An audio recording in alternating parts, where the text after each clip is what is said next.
우리 권사님께서 35절까지 읽어주셨어요. 어떤 분들은 이런 생각을 하실 수도 있어요. 목사님, 이걸 굳이 다 읽어야 되나요? 제가 지난주에 어떤 아티클 기사를 보았어요. 그런데 요즘 젊은이들 사이에 고대 사람들이 했던 그 운동을 찾아가지고 그것을 즐기는 모임들이 생겨나는 것을 기사로 본 적이 있습니다. 네, 성경은 고대의 책입니다. 아주 오래된 책입니다. 이 고대의 책이 저는요, 우리 교회의 장충단 교회 모든 세대의 사람들이, 성도님들에게 즐겁게 읽혀지게 되기를 축복합니다. 주님은 왜 우리에게 성경을 읽으라고 하실까요? 이렇게 좋은 성경책으로 우리에게 전달해 주시고 이 성경을 읽으라고 하실까요? 세상에 많은 글들이 있어요. 많은 책들이 있습니다. 그런데 거기에는 과학에 관한, 수학에 관한, 철학에 관한 많은 역사와 소설에 관한 글들과 책들이 있단 말이에요. 그런데 왜 주님은 성경을 읽으라고 하시냔 말이에요. 오직 성경이 아니면 알 수 없는 진리가 있어요.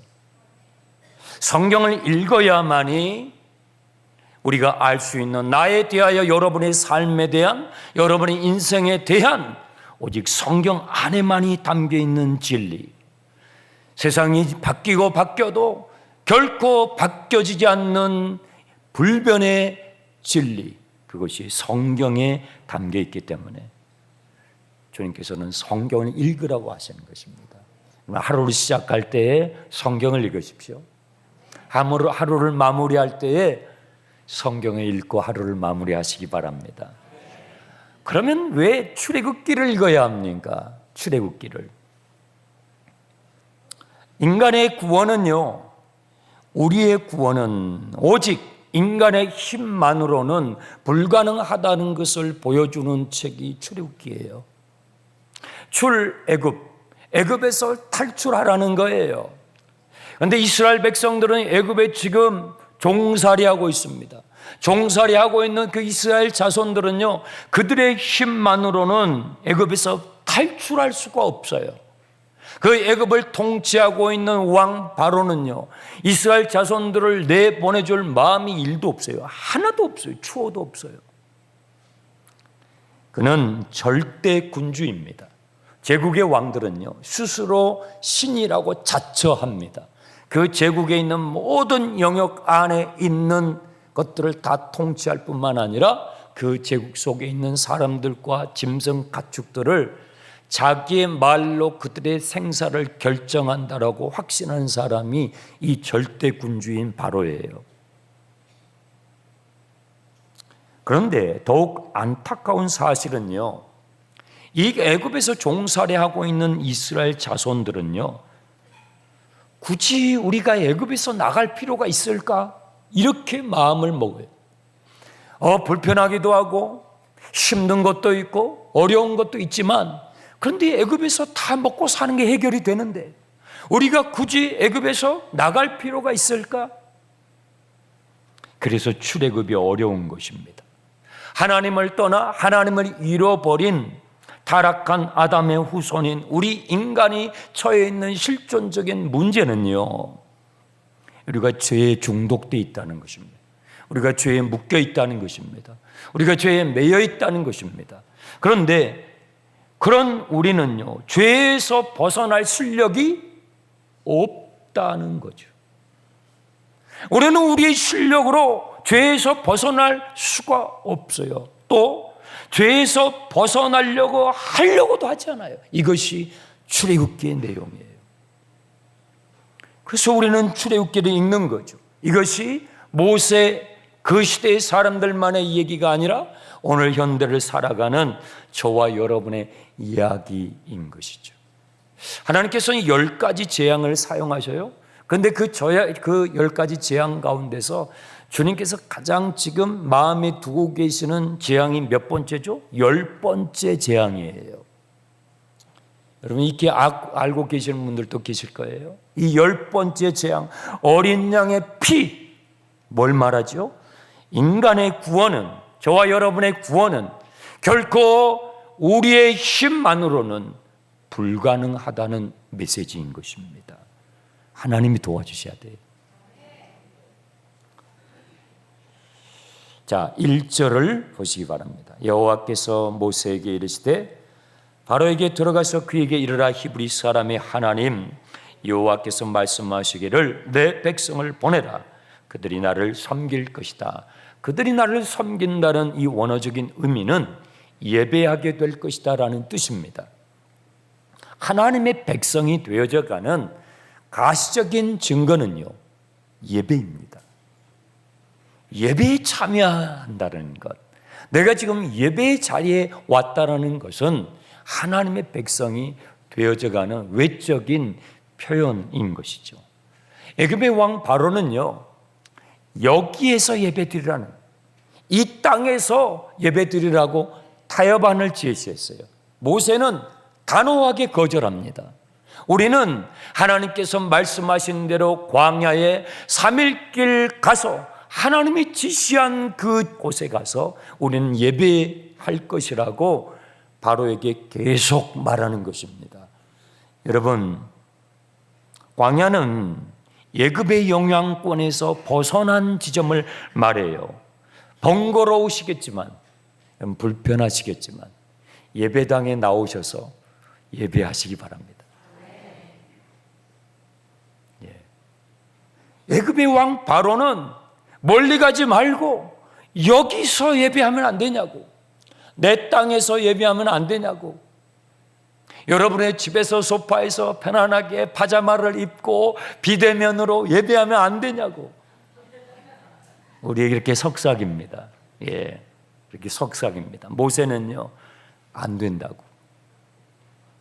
광야 길 3일 길을 걸어 나아가서 번거롭지만 불편하지만 하나님이 지시하시는 바로 그곳에서 우리는 예배하기를 원한다는 것이지요.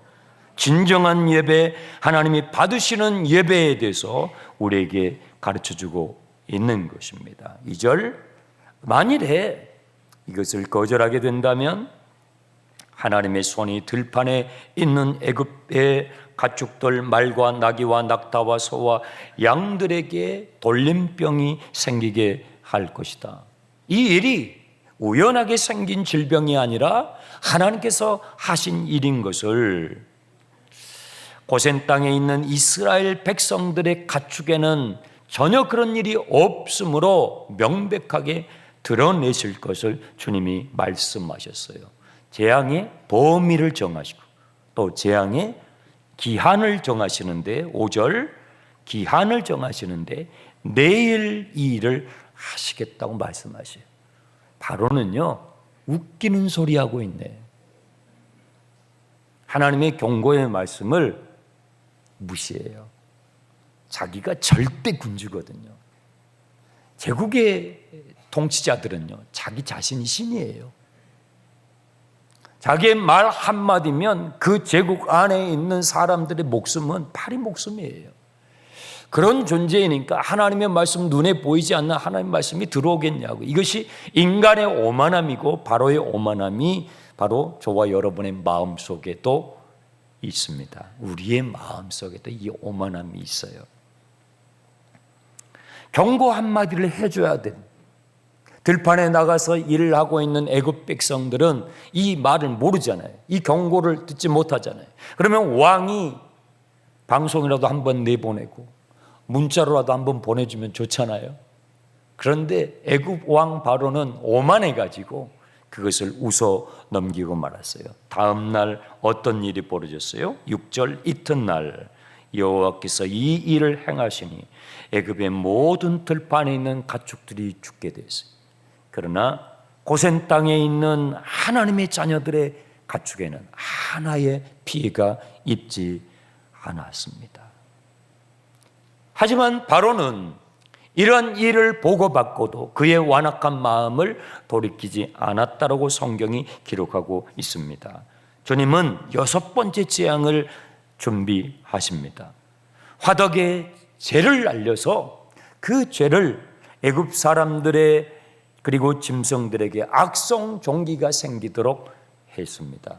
그 내용이 8절입니다. 여호와께서 모세와 아론에게 이르시되 너희는 화덕의 재 두 웅큼을 가지고 모세가 바로의 목전에서 하늘을 향하여 날려라. 그러면 그것이 독한 종기가 뜨게 될 것이다. 이 고대의 애굽 사람들은요, 그 아궁이에 있는 재를 피부병이 생겼을 때 치료제로 사용했다고 그래요. 그걸 바르고 자기들이 숭배하고 있는 애굽의 우상들에게 기도하게 되면 치유가 일어날 것이라고 그렇게 믿었던 것입니다. 하나님께서 그들의 헛된 신앙, 그들이 믿고 있는 것이 헛된 신앙인 것을 이 일을 통해서 드러내시고 진정한 하나님이 바로 여호와 하나님이신 것을 알게 하신 것입니다. 그러나 이 6번째 재앙으로도 완악한 바로의 마음을 바꿔놓지 못합니다. 13절 7번째 재앙이 우박재앙인데 이 7번째 재앙은 상당한 분량을 차지하고 있습니다. 왜냐하면 그 앞에 있는 6번째 재앙까지는 하나님께서 애굽에 있는 사람들을 직접적으로 타격하지 않으셨어요. 들판에 있는 가축들, 짐승들, 집 안에 있는 것은 손대지 않았어요. 그런데 이 7번째 재앙에서부터는 애굽에 있는 사람들의 생명을 주님께서 직접 타격하기 시작하셔요. 그래서 이 내용이 자세하게 기술이 되어 있습니다. 13절 여호와께서 모세에게 이르시되 아침 일찍 일어나 바로 앞에 서서 그에게 이르기를 히브리 사람 하나님 여호와의 말씀에 내 백성을 보내라. 그들이 나를 섬길 것이다. 내가 이번에는 모든 재앙을 너와 너희 신하와 너희 백성에 내려 온 천하에 나와 같은 신이 없음을 너희가 알게 하겠다. 애굽 왕 바로가 그랬거든요. 여호와가 누구간데? 코숨을 쳤다고요. 여호와가 누구간데? 감히 나에게. 내가 누군데? 내가 왕인데. 내가 누군데? 내 앞에서. 이렇게 말했다고요. 그 말을 하나님께서 들으셨어요. 여러분, 여러분이 내뱉는 말을 하나님이 들으셔요. 참으로 두려운 거예요. 그 왕이 오만 방자하게 내뱉었던 말을 하나님께서 들으시고 온 천하에 나와 같은 신이 없음을 내가 너에게 알게 해줄게. 모세에게 말씀하시기를 너는 하늘 들어서 기도하라는 것이죠. 내가 손을 펴서 돌림병으로 너와 내 백성을 쳤더라면 너가 세상에서 끊어졌겠지만 16절 보세요. 내가 너를 세웠으면 놀라운 말씀이에요. 야, 너가 왕이야? 내가 너를 그 자리에 세웠어. 오만방자한 이 애굽 왕 바로에게 하나님께서 말씀하시는 거예요. 그 자리에 있게 된 것은 너가 잘나서가 아니야. 내가 너를 세웠어. 왜요? 나의 능력을 너에게 보이고 나의 이름이 온 천하에 전파될 수 있도록 하기 위해서 너를 그 자리에 세웠어. 여러분이 지금 계시는 그 자리, 여러분이 잘나서가 아니에요. 여러분이 똑똑해서 그 자리에 있는 것이 아니라고 주님 말씀하셔요. 여러분이 그 자리에 있는 것은 주님께서 여러분을 통하여 하나님의 살아계심을, 하나님의 영광을 여러분 주변 사람들에게 나타내게 하시기 위해서 여러분을 그 자리에 두었다는 사실을 믿으시기 바랍니다. 우리가 이 사실을 안다면 좀 더 겸손해지지 않을까요? 우리의 오만한 마음을 다스리고 우리에게 주어진 사회적 책임을 우리가 더 겸손히 감당할 수 있을 것입니다. 그런데 이 애굽 왕 바로는 그걸 받지 않습니다. 너가 여전히 내 백성 앞에 교만함으로 내가 내일 이맘때에 무거운 우박을 내려서 이 애굽 나라의 역사에 정말 유례 없는 일을 겪게 할 것이다. 너는, 하나님이 경고하셔요. 너는 사람들을 보내서 들판에 나가 있는 너의 일꾼들과 가축들을 집으로 불러 모으라. 만약에 나의 경고를 무시하게 되면 그 들판에 나가 있는 너의 일꾼들과 그리고 가축들이 어떻게 해요? 그 우박에 죽게 될 것이다. 주님이 경고하셨어요. 이 주님의 경고를 받을 때 두 가지 반응이 나왔는데 20절에 바로의 신하들 중에서 여호와의 말씀을 두려워하는 사람들이 생겼어요. 첫 번째, 두 번째, 세 번째, 네 번째 재앙을 거치면서 하나님을 알지 못했던 이 바로 왕의 신하들 가운데서 이제 하나님의 말씀을 두려워하는 사람들이 생겼어요. 근데 이들은요, 들판에 나가 있는 자기 일꾼들과 가축들을 집으로 들어오게 했어요. 그런데 바로 왕과 그리고 많은 애굽 사람들은요, 21절 여호와의 말씀을 어디에? 마음에 두지 않았어요. 무시했어요. 웃기는 소리 하고 있네. 그런 일이 어디 있어? 이 대명천지에 그런 일이 어디 있어? 무시했어요. 우리가 똑같이 하는 말씀을 듣지만 두 가지 반응이 있어요. 어떤 분은요, 그 말씀을 마음으로 담아요. 어떤 분은 마음으로 받아들여요. 그리고 그것을 또 생각하고 또 되새김질하면서 자기의 삶에서 자기를 성찰해 나아갑니다. 근데 어떤 사람은요, 그냥 한 귀로 듣고 한 귀로 흘려보내요. 저는 우리나라의 국가 지도자들께서 성경을 읽을 수 있게 되길 바랍니다. 하나님의 말씀으로 자신들의 삶을 성찰할 수 있는 지도자, 그러한 지도자들 밑에 있는 백성들은 복됩니다.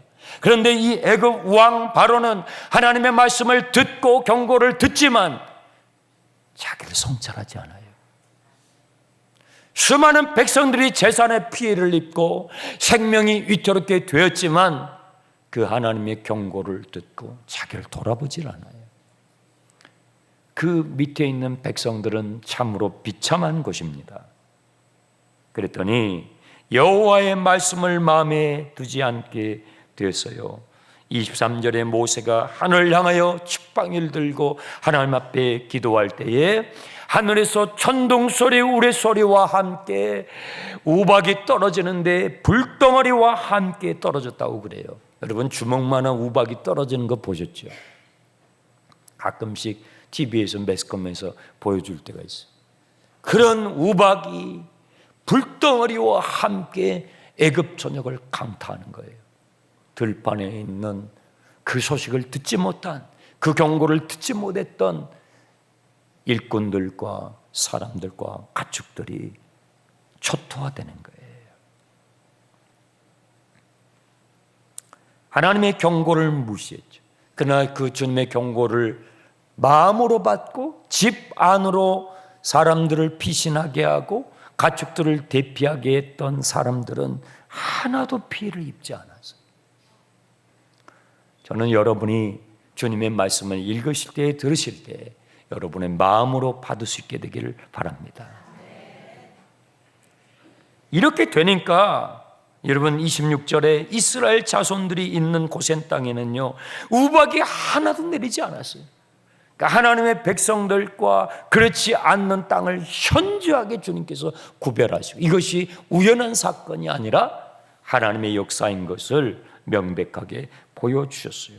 바로 왕이 보고를 들었겠죠. 왕이시여, 지금 난리가 났습니다. 그런데 이스라엘 사람들이 머물고 있는 고센 땅에는 하나의 피해가 없습니다라고 아마 전보가 올라갔을 거예요. 보고서가 올라갔을 거예요. 그것을 눈으로 목격한 바로는 27절 비로소 회개하기 시작해요. 27절 보세요. 바로가 사람을 보내어 모세와 아론을 불러 그들에게 이르되 이번은 내가 범죄하였노라.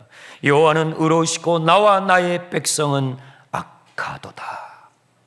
비로소 내가 악했습니다. 내가 잘못했습니다. 비로소 바로의 입에서 회개가 나오기 시작해요. 이 회개가 좀 일찍 나왔었으면, 좀 더 빨리 나왔으면 그런 피해를 보지 않았겠죠. 그런 어려움을 당하는 사람이 없었을 텐데 이제서 이 고백이 나옵니다. 사람은 참으로 악합니다. 참으로 악합니다. 그런데요, 이 바로의 회개의 고백이 충분하지 않았어요. 모세는 그것을 알았습니다. 30절, 그러나 왕과 왕의 신하들이 여호와 하나님을 아직도 두려워하지 아니하는 줄을 내가 압니다. 모세는요, 성령 충만해서 바로의 고백이 충분하지 않은 것을 알았어요. 당신이 지금은 회개하는 것 같지만 이제 또 숨쉴만 하면, 살만 하면 다시 마음이 완악해져 예전으로 돌아가게 될 것을 모세는 알았어요. 알았어도 모세는요, 하늘 향하여 하나님 앞에 중보합니다. 하나님, 이 땅을 불쌍히 여겨 주옵소서. 이 땅에 이런 불의하고 악한 지도자 밑에서 고통하는 이들의 고통을 긍휼히 여겨 주옵소서 기도하는 것입니다.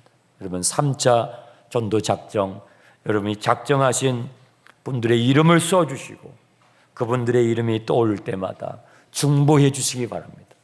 1차, 2차에 왔다가 또 멀어진 분들이 있을 거예요. 다시 우리가 초청하는 것입니다.